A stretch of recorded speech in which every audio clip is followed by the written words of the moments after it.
So I guess I'm supposed to picture you guys in your underwear. Seems kind of odd, but I'll go with it. So I'm going to change things up a little bit and flat out just say that there's something wrong with my mother. And, I can't quite put my finger on it yet, but I describe it as a renovation problem.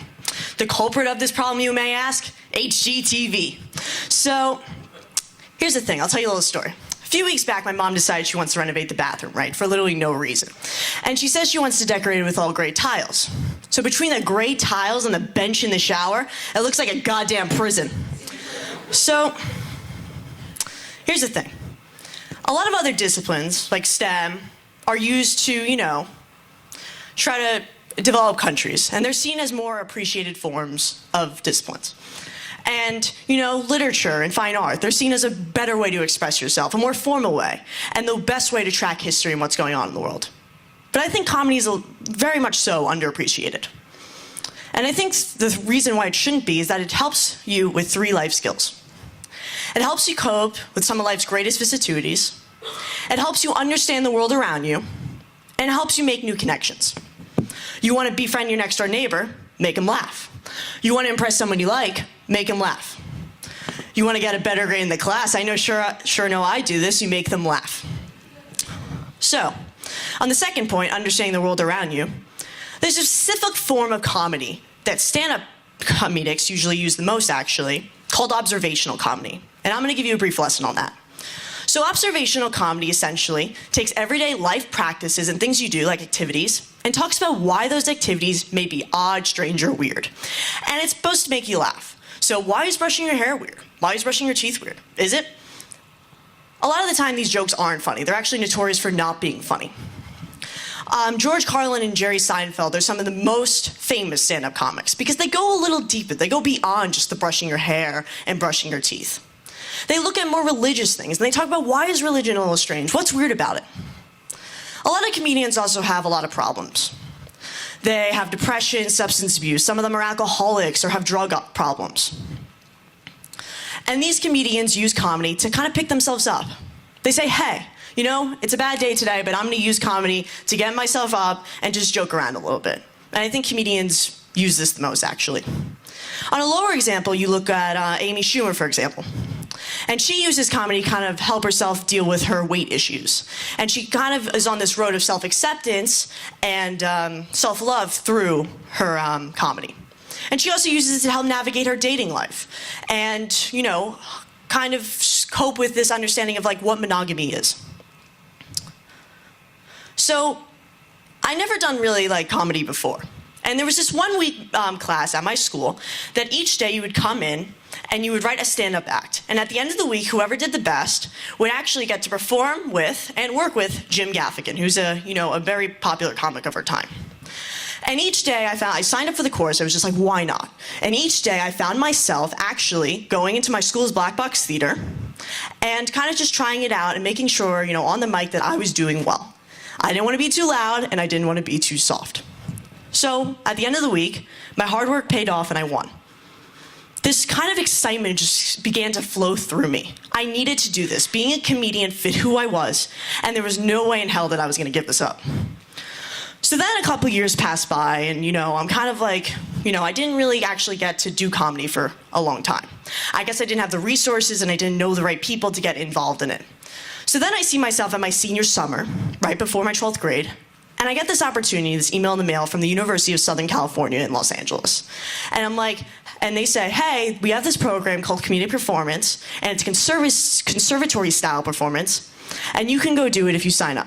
So I remember writing the essay, sending in whatever I had to send in, and I got accepted. I was really nervous. I flew up by myself, and I think I was nervous because I'd been funny to my friends and family before. I've been funny around the dinner table. I even been the class clown at times. But I never really knew what it meant to be funny around everyone in the room, including you guys. So, yes, I was nervous. I remember walking in on the first day and kind of being like, hey, what do I do? Because, your objective there was to be funny.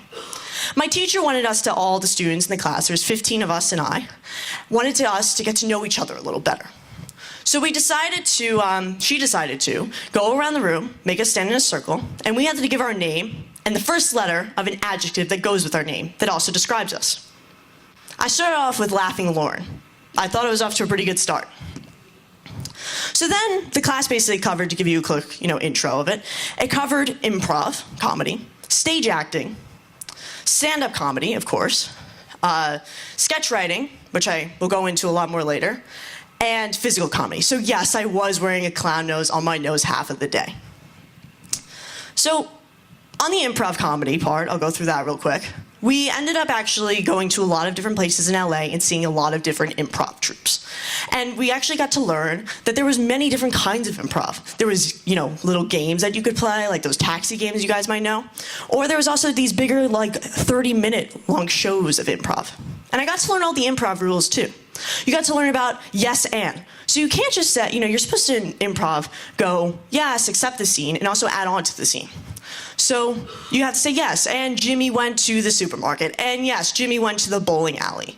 So you have to keep adding on. And as you get more advanced in improv, the improv teachers tend to tell you a lot that you have to, add on to the story in a, effective way. You have to talk about why are they there. You need to make sure that the people are relating with you and the characters. So you need to talk about their purpose. Who are they? What are their feelings? So if you emotionally connect with us, we're doing our job. And then that's when we really enjoy it more. Then we had stand-up, which was my biggest, because that's it really can throw you off. So basically in stand-up, we had this woman come in almost every day. And she was a comic that went around the world and the country, and she was really into stand-up comedy. So she taught us she sometimes would just throw us up on stage with a mic and said, hey, you gotta make everyone laugh right now, right here. And that's when I was no, this is not for me. But I went for it anyway. And sometimes we'd actually sit down and talk about, what makes stand-up funny? We talked about, hey, do you have a funny family member you can make fun of, which was what I was doing at the top of this set. We have, is there something weird about you that you do that's kind of just odd? And on the contrary, is there something kind of that you do that everyone does that kind of seems a little bit odd? And if you can make the audience relate with you, half the time, they're gonna laugh too. Then there was sketch writing, which I have up here. And that's kind of the work I kind of drew to the most and was drawn to the most. And I think I was drawn to it the most because of how the teachers taught the class. She basically said, go into the university library, sit down with your laptop with the headphones, and just watch SNL and Key and Peele clips for a couple hours. So as everyone else in the library was doing their math equations and crazy science equations that I don't even know what they mean, I was actually just watching SNL clips, and I was laughing. So I think I won in that situation. So basically what I had to do was watch them and see what are the differences and the similarities of each sketch, right? So there's one sketch called an elevator sketch because there's different kind of sketches. So the elevator sketch, again, to give you a quick lesson, is to basically take a scene. In one of my cases, I did a pumpkin picking patch scene. And each time, you had to build the scene more and more to make it even more and more ridiculous each time. Then there was this other type of, sketch writing. And that was called parody sketch writing. So I basically said, hey, you remember that life alarm commercial about, those old people that, you wear it around your neck and you click the button and the ambulance comes and everything? I was like, I want to do that. So that's a parody sketch. And I'd always made fun of my grandmother for it for years and years and years. So I was like, I gotta do this. So I remember sitting around with my buddies and my cast members, and we were just talking about, it got picked for the show. So we were talking about, well, how can we make each line, each syntax and diction, how can we make every single thing kind of make you guys laugh? Because it's all really about timing in comedy. So essentially we talked about, well, can we also add inappropriate words that are going to help? Can we add honestly a curse word in there to kind of, mix it up a little bit? Because the more certain words you add, it actually helps relief. And when you guys feel more relieved, that's when you guys are going to laugh. And that's what's going to make us happy. So on top of it, the night before the show, I remember going out to a drugstore with a couple friends of mine and cast members, and we ended up buying a lot of different, canes and wigs, and we bought the dental floss to make the necklace. And I just kind of remember just feeling this excitement because I was producing something of my own. I was being creative. I was doing something I loved. And that was kind of when it all just clicked for me. And on top of it, you got to pick your own music going into the scene and after the scene. You got to, really choose the lighting. Which kind of lights do you want in there? And that's kind of just the whole producing element of it. And that's so exciting. And we also went to different, shows around LA too. And we got to see what they did. And you kind of see the differences and how they form the whole show as a whole. So then I came back and I was like, hey, like I'm about to apply to college, like what do I do? I've loved international relations, political science, and global affairs my whole life. I'd been part of Model UN all throughout high school, student council, I'd done communication work and budgeting, but I never really had this chance to do comedy. And now I was like, hey, I gotta do this, I love this, right? So I kind of needed to mix the two. And I think this quote kind of sums it up in a way. It says, I think a singular identity isn't very interesting, and I'm a little bit more multifaceted as a person than that. And I think all of us are.